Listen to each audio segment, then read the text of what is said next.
Borque Tov, Haberim, Hakol, Becede. Vamos encerrar aqui a nossa Parashá Shavuot de Razino, tá? É a última parte, a sétima parte. Então, vamos adentrar aqui ao fechamento. Na verdade, ela se fechou na porção de sexta, tá? Na sexta parte. Mas aqui ainda tem um assunto interessante para tratarmos, que é o realmente significado dessa canção que traz Moshe aqui. Tá bom? Então, sem mais delongas, estamos aqui no livro de Devarim, hebraico, é o Deuteronômio, tá? Em português, está aí no capítulo 32 da sua Bíblia, tá? A partir do versículo 44 aqui, sem mais delongas, tá? Eu quero fazer algo diferente aqui, eu quero ler todos os comentários de Irache aqui, para nós nos aprofundarmos, para vocês entenderem como é que Irache traz aqui os versículos, tá? E os comentários. Já que é uma porção curta, vamos lá. Versículo 44 nos diz assim, ó. Vai avol Moshe vai daber el kol divre hashirah hazot, ou seja, falou Moisés todas as palavras dessa canção. O que? Beosnai ha'anhu, né? Falou Beosnai ha'an, ou seja, aos ouvidos de todo o povo. Hu vehoshua binu, e né? No caso aqui o texto vai usar Rocheia, né? Que é o nome, o primeiro nome de Josué. Então, e a Rocheia Binu, tá? Então, vamos lá. Então, encerrou a canção, vem o texto aqui e fala que Moisés falou todas essas palavras da canção que nós acabamos de ler aos ouvidos de todo o povo e também a Josué, né, que é usado agora aqui, Rocheia. Rashi vai explicar por que a Torá, em vez de chamar Yehoshua, né, no hebraico chamou Rocheia, que era o primeiro nome de Josué, que Moisés acrescentou Ie, que era o nome de Deus. No meio, então, ficou Yehoshua, tá? Mas nós já vamos adentrar isso daí. Então, Moisés falou para o povo, falou para Josué, e o versículo 45 diz assim, ó, quando Moshe acabou de falar todas essas palavras a todo Israel, disse-lhes, prestem atenção a todas as palavras com as quais eu testemunho vocês hoje, para que vocês ordenem a seus filhos, para serem cuidadosos em observar todas as palavras dessa Torá, todas as palavras dessa lei, dessa instrução, tá? Aí vemos aqui, ó, que Irache ele fala assim, por que a Torá o chama aqui de Rocheia, se já havia mudado para Yehoshua, como eu falei, para ensinar que Yehoshua não se tornou arrogante, pois embora tenha sido dado um status elevado a ele, que status elevado agora? Ele seria o sucessor de Moisés, ele ia conduzir todo o homem Israel para a terra de Canaã, ou seja, ele permanecia humilde, tal como era no começo, quando ainda era aluno. Então a Torá vem e chama aqui a Josué pelo primeiro nome, antes de ele virar Yehoshua, para mostrar que mesmo com o alto status que ele estava tendo agora, que ele ia ser o novo líder ali, ele continuou a mesma pessoa, ele continuou humilde, tá? Aí o versículo fala assim, né? Prestem atenção a todas as palavras com as quais eu testemunho vocês hoje. Aí ele fala assim, prestem atenção. Esse comentário eu acho que ele é muito profundo. Fala assim, ó. A pessoa deve direcionar seus olhos, seu coração, seus ouvidos para as palavras da Torá. Conforme o versículo diz, filho do homem, veja com seus olhos e ouça com seus ouvidos e defina com seu coração. Eu acho isso aqui muito lindo. Muito lindo, tá? Eu já vou continuar aqui. Preste atenção. Fala assim, ó. Veja com seus olhos, ouça com seus ouvidos e defina com seu coração. Infelizmente, hoje essa geração, ela faz o contrário. Ela simplesmente ignora o que ela vê, ela ignora o que ela ouve e ela age por emoção. É muito interessante, porque a própria Torá nos ensina assim, primeiro você vê, você ouve, depois você leva para o coração. Porque nós já sabemos que perverso e enganoso é o coração. Então, geralmente, né, boa parte das pessoas hoje elas são levadas extremamente pelo emocional. Elas colocam o emocional em cima da razão, ou seja, se algo mexeu com o seu emocional, para ela aquilo é verdade. Não importa o que seus olhos vejam ou o que seus ouvidos ouvem. O que importa é o que ela está sentindo. Como muitas pessoas me falam isso. Ah, Mauri, o que me importa é o que eu estou sentindo. Eis um grande engano. Porque os seus olhos são para que você veja, você contemple. Os seus ouvidos para que você ouça as palavras. Depois você leva para o coração para aquilo se concretizar. Isso é muito importante. Torá, judaísmo, hassidismo, é simplesmente Rohuma Binah Da'at, conhecimento, compreensão e sabedoria, entendimento. Tá? Não sei se eu falei nas ordens certas, mas é isso que quer dizer. O homem, ele tem que ser sábio. O homem, ele tem que ser, dar ouvidos, ele tem que saber pesquisar, ele tem que saber analisar e estudar. Deus nos ensina isso na Torá o tempo todo. Ensina ao teu filho, fala para o teu filho, conta para ele a história do Êxodo. Quando Yehoshua adentra a terra de Canaã, Deus fala para ele, não te aparte o livro dessa lei dia e de noite, medite nele, dia e de noite, ao levantar-te, ao deitar-te. Hoje as pessoas simplesmente ignoram, vivem um estado emocional e deixam a razão de lado. Aí o seu emocional vai lá no alto e ele acha que aquilo é verdade. Continuando. Agora aqui temos uma inferência do menor para o maior. Olha só que interessante. Se no caso do plano do templo sagrado, que é visível aos olhos e é mensurável com instrumentos de medição, a pessoa deve dirigir os seus olhos, ouvido e coração para conseguir entender os seus detalhes, quanto mais para entender as palavras da Torá que são comparadas a montanhas suspensas por um fio de cabelo, tá? Como está lá escrito no livro de Ezequiel. Quando eu mencionei para vocês aqui que Deus fala, filho do homem, atente com seus olhos ver, seus ouvidos ouvir, leve para o coração, Deus está falando da construção do templo, que está lá em Ezequiel. Está no capítulo 40, versículo 4. Se Deus está falando para algo que é visível, que Deus estava mostrando para Ezequiel, que era toda a construção do templo, o terceiro Beit HaMikdash, que vai ser erguido pelo Mashiach, Deus fala para atentar com os olhos, com os ouvidos e levar ao seu coração, ainda que você tenha toda a medição. Quanto mais a Torá, que como ele usa o exemplo aqui, é como se fosse uma montanha suspensa por um fio de cabelo, ela é muito mais profunda. Meus amigos, entendam bem, nós não podemos agir por emoção. Os nossos olhos têm que ver, os nossos ouvidos têm que ouvir, para nós podermos contemplar, para nós podermos raciocinar e chegar a um consenso. Tira toda essa ideia da sua vida de que a emoção é a verdade. A emoção, ela nada mais é do que um estado, né, vamos dizer assim, um estado de espírito, onde você se emociona por algo que você vê ou que você ouve. Mas muitas das vezes aquilo não é a verdade. Se faz uma análise, como Deus está falando para Ezequiel aqui, olha, contemple, mida, faça toda a medição. Use todos os seus sentidos para saber se isso é verdade.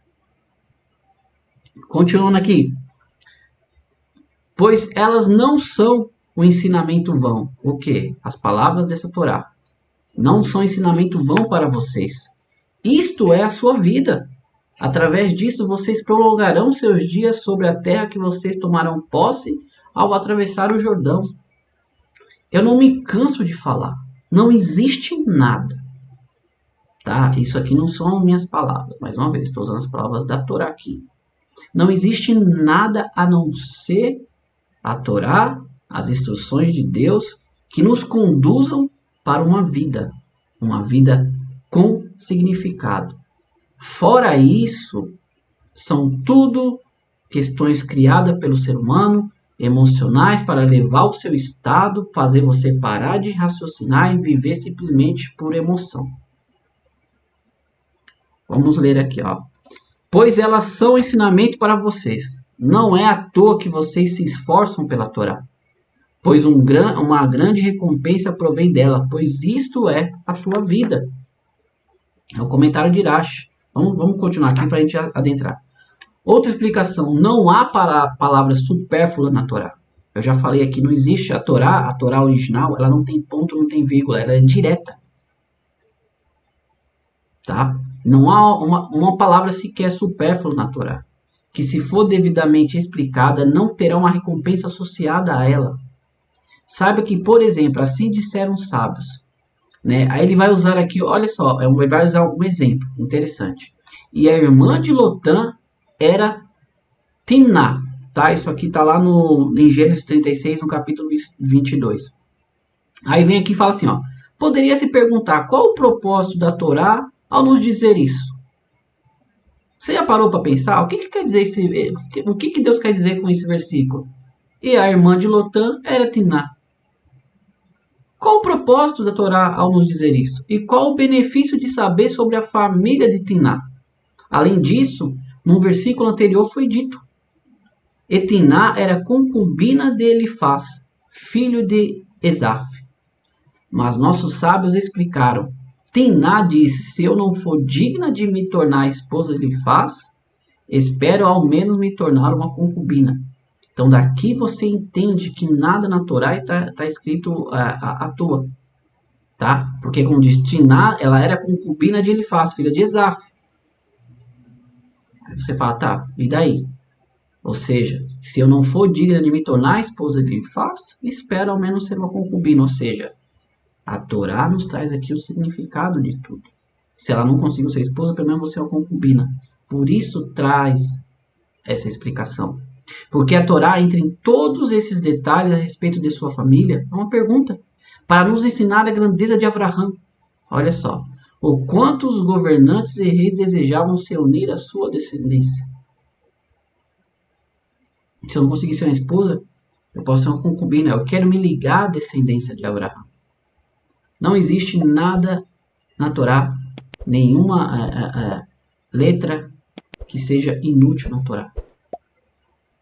O presente que Deus fala para nós isto é a sua vida, tá? Kilhu Haichen. Esta é a sua vida. A Torá é o propósito da criação do ser humano, é o propósito da criação do universo. Ela é a nossa vida. Através disso, vocês prolongarão seus dias sobre a terra que vocês tomarão posse ao atravessar o Jordão. Não é, ninguém vai salvar, ninguém vai morrer por você, ninguém vai fazer isso, ninguém, né, governador tal, prefeito tal, fulano, presidente tal, não são eles o foco da sua vida. O foco da sua vida é viver segundo o que está escrito na Torá, segundo as instruções do fabricante, que é Deus, que criou o ser humano conforme na Torá. Essas pessoas que ficam buscando governador tal, fulano tal, achando que tal governador, tal prefeito vai mudar a situação da sua vida, mero engano, meu amigo. Quem vai mudar a situação da sua vida, primeiro é Deus, e depois o seu estudo de Torá. 48. Deus falou a Moshe em pleno dia, isso aqui é muito profundo, dizendo, suba a montanha, a varita, aqui no Monte Nevo, que fica na terra de Moabe, de frente para Jericó, né? Jericó em português, e veja a terra de Canaã, que eu estou dando aos filhos de Israel como uma possessão. Olha só que interessante. Deus falou a Moshe em pleno dia, dizendo, você fala, tá, qual a diferença de falar se era dia, se era noite, se era tarde, sendo que a Torá várias vezes falou, vai daber, vai omer, el Moshe, lemou, vai daber, Deus e Moshe lemou, falou Deus a Moisés, e não especifica o horário. Agora que a Torá, ela vem fala justamente, vai daber Hashem el Moshe, betzen hayon hazeh, lemou, falou a Moisés nesse dia, dizendo, por que fala em pleno dia? Olha só. Acho que eles não falam assim. Em 3 lugares a Torá emprega a frase em pleno dia. Em 3 partes na Torá. Desde Gênesis a Deuteronômio, Deus fala 3 vezes isso. E os 3 têm um significado muito profundo. Olha só. Primeiro em relação a Noa, né, Noé. A Torá diz, em pleno dia Noa entrou na arca. O que significam as palavras em pleno dia? Ocorre que contemporâneos de Noa disseram: nós juramos que se percebemos que Noa está prestes a entrar na arca, não vamos deixá-lo prosseguir. Pegaremos machados e machadinhas e quebraremos a arca. Então Deus disse: eu vou fazer com que Noa entre na arca em pleno dia aos olhos de todos, e quem tiver o poder de impedi-lo, que o faça. Primeiro ponto na Torá foi com Noa. Deus falou que ele ia entrar na Torá em pleno dia, para que as pessoas vissem. E ainda que tentassem impedir, nós já sabemos que Noa, ele era muito misericordioso, porque a palavra Noa, né, significa uma pessoa ali amorosa, né, tranquila. Então, quando ele viu que as pessoas estavam batendo na porta, querendo entrar, quando as águas começaram a subir, ele queria abrir, e Deus colocou um anjo para fechar por fora, para que ninguém ele não abrisse. Então Deus fez com que as pessoas vissem em pleno dia Noa entrar na arca, começar o dilúvio, falar: impeça-me. Esse é o primeiro ponto. O segundo lugar, em relação ao Egito, a Torá diz: em pleno dia Deus trouxe os filhos de Israel para fora, tá? Isso aqui está lá, como nós já lemos, está lá no Êxodo 12:51. Se você quiser conferir o de Gênesis também, está lá em Gênesis 7:13, tá? Do Noa. Os egípcios disseram: nós juramos que se observarmos saindo do Egito, vamos impedi-los. E não só isso, mas vamos nos tomar espadas e outras armas e iremos matá-lo. Então Deus disse: eu vou trazê-los para fora em pleno dia aos olhos de todos, e quem tiver o poder de impedir, que o faça. Segunda parte, novamente, Deus tirou o povo de Israel do Egito em pleno dia, e o povo egípcio não fez nada. Da mesma forma, vemos aqui a respeito do falecimento de Moshe. A Torá diz: em pleno dia, os filhos de Israel disseram: nós juramos que se Moshe tentar subir na montanha para falecer, não vamos deixá-lo. O homem que nos tirou do Egito dividiu o mar vermelho para nós. Nos fez cair o maná, fez que os bandos de cordonices nos sobrevoassem, trouxe o poço para nós e nos deu a Torá. Não vamos deixá-lo partir. Então Deus disse: eu vou fazer Moshe subir a montanha bem em pleno dia aos olhos de todos. Então essas três partes aqui na Torá, Deus mostra que ele faz o que ele quer, aos olhos de todos. Não importam os seus sentimentos, como eu já falei, não importam. Deus não tem esses atributos que nós temos. Ele, ao contrário, ele colocou abaixo dele para que nós pudéssemos entender. Aquela geração de Noa ali morreu todos. Imagina todos eles ali pedindo para Noa abrir a porta. Deus falou: não vou abrir. Eu já avisei. Vocês, egípcios, eu avisei vocês com 10 macotas, com 10 pragas. Vocês não viram? Agora o povo vai sair de manhã aos olhos de todos. E agora Moshe também. Eu vou tirar Moshe de vocês, porque vocês não são dignos de Moshe. Várias vezes Moshe tentou conversar, falar com vocês. Várias vezes Moshe chegou até mim, pediu perdão por vocês, para que eu não aniquilasse vocês. Agora vocês não querem deixar Moshe vir descansar? Vocês vão ver, Moisés vai subir, vai falecer e vocês não vão poder fazer nada. 50. Então morra na montanha sobre a qual você está subindo e junte-se ao seu povo, assim como seu irmão Arão morreu na montanha dupla e se juntou ao seu povo. Então Deus fala para Moisés subir aos olhos de todo mundo na montanha, ele fala um lugar específico ali, e vai falar assim para ele: então ali você vai morrer, né, na montanha sobre a qual você está subindo. Aí você vai se juntar-se ao seu povo. Olha só, Deus não usa a questão da morte. Deus fala: você vai se reunir lá no Gan Eden juntamente com o seu povo, com aqueles que faleceram antes de você, na montanha dupla, né? Ou seja, assim como seu irmão Aharon, que morreu na montanha dupla e se juntou ao seu povo. Aí Rashi comenta assim, ó: com o mesmo tipo de morte que aconteceu com seu irmão, e que você testemunhou e desejou que ocorresse também contigo. A mesma morte. Qual morte? Moshe removeu de Aharon a sua primeira vestimenta e vestiu Eleazar, filho de Aharon, que ficou como sumo sacerdote. Então Moshe fez o mesmo com a segunda peça e a terceira. A seguir, Aharon viu seu filho imbuído de sua nova autoridade de sumo sacerdote. Moshe então disse a ele: Aharon, meu irmão, suba na cama. Aharon subiu. Estenda suas mãos. Aharon estendeu. Estica suas pernas, Aharon esticou. Fecha os olhos, Aharon os fechou. Fecha a boca, Aharon os fechou. E ele faleceu. Logo após, Moshe diz: feliz é aquele que falece de uma morte assim. Olha só que interessante. Moshe falou também que era essa mesma morte. Só que aqui foi o contrário, né? Quem fez tudo isso foi Deus. Aqui Moshe fez para Arão. Deus fez para Moshe. Diz que Deus levou Moshe com um beijo. Tá? Aí vem o versículo 51 para nós terminarmos aqui o 52. Por me traírem na presença dos filhos de Israel, você e Aharon, continuando, tá? O Aharon e você. Por me traírem na presença dos filhos de Israel nas águas de Merivat Kadesh, no deserto de Tzim. Por vocês não terem santificado a mim na presença dos filhos de Israel, pois você verá a terra de longe e lá você não entrará na terra que eu estou dando aos filhos de Israel. E aqui nós terminamos a nossa Parashá de Hazino, a nossa penúltima porção da Torá, tá? Vai ficar só agora Vezot Haberabá, que vai ser um pouco mais para frente, tá bom? Só para nós terminarmos aqui, ó, por me traírem, vocês fizeram com que as pessoas se rebelassem contra mim. Se Deus viu o que você fez com ira, o povo também agiu comigo com ira, me se rebelando. Vocês não me santificaram, eu disse para falar, vocês bateram. Por vocês não terem santificado a mim, vocês fizeram com que eu não fosse santificado. Eu disse a vocês, falem com a pedra para fornecer água no deserto. Mas em vez disso, bateram na pedra. E assim tiveram de bater por 2 vezes. Se tivesse, no entanto, falado com a pedra teria dado água sem precisar ser golpeada. Deus teria sido santificado perante os israelitas, que teriam dito: se a pedra que não está sujeita a recompensa nem castigo obedece à vontade de seu Criador, quanto mais nós. Se uma pedra que não tem mérito nenhum, castigo ou recompensa, quanto mais nós. Se ela ouve, quanto mais nós devemos ouvir.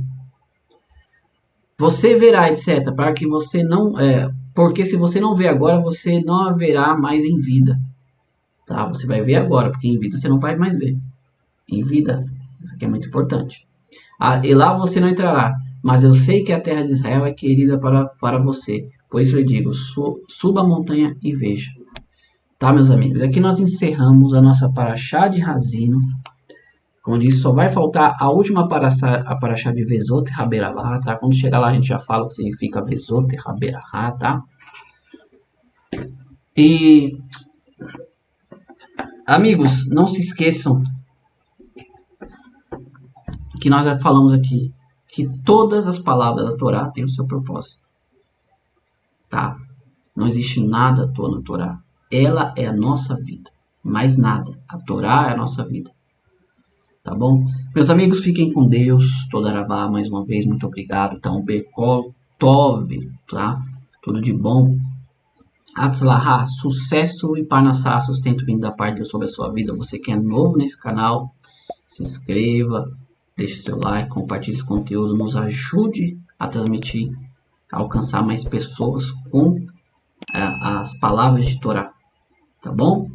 A Torá remete, a Torá da verdade. Meus amigos, que Mashiach se revele ainda hoje. Construa o terceiro Beit HaMikdash, como nós lemos aqui em Ezequiel, para que o serviço a Deus volte, a humanidade reconheça que existe somente um Deus e todos se voltem para esse Deus, acabem com as guerras e entendam que o propósito do ser humano é trazer a presença de Deus para esse mundo. Todarabá. Muito obrigado, Lehi Traot. Até Vezot Haberahá, a próxima Parashá, se Deus assim quiser. Tchau, tchau, amigos. Fiquem com Deus. Tchau, tchau.